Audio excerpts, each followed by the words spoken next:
Quote from the book on functionality assessment.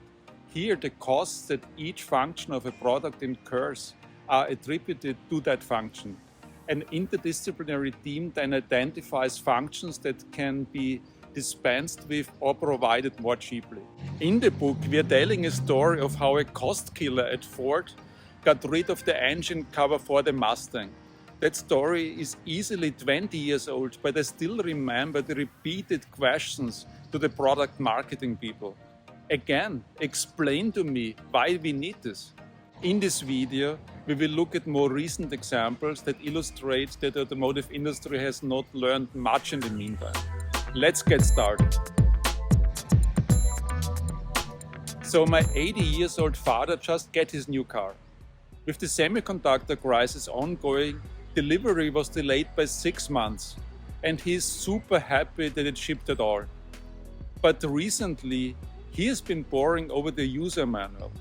For context, my dad is an engineer, and despite his advanced age, he is fluent with iPhone and iPad. While the user interface with its many layers bugs him in general, what he finds really annoying is the many ways the instrument cluster can be configured. It permits all kinds of general layouts, from classic round instruments to 1980s style digital indicators. And all of these styles come with different sub-functions, and of course, one can select different color schemes. And to top it all off, the whole layout is very sensitive to accidental inputs.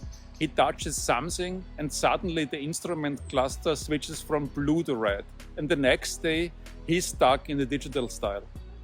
This got me thinking.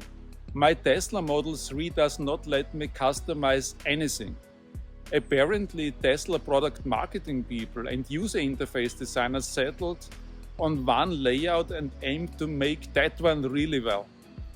And to be honest, until the discussion with my dad, it had never even occurred to me that I would want to change the layout of the instruments. When I compare it to my dad's car, I come to a different conclusion. It looks as if the product marketing people and interface designers never had a proper discussion on what they want to achieve. So rather than settle on one layout, they loosely defined 4 or 5. And then they didn't really get around to do a decent job on those. Now I guess that at least part of the software development work was performed by external suppliers. And I have to ask, what was procurement's role in this? Did procurement just negotiate the prices with suppliers to help product marketing and user interface designers implement a half-baked concept? And if so, procurement did not do a good job. Procurement should have assessed the functions of the concept. And I'm sure that by asking suppliers with experience in user interface design, they would have provided useful answers.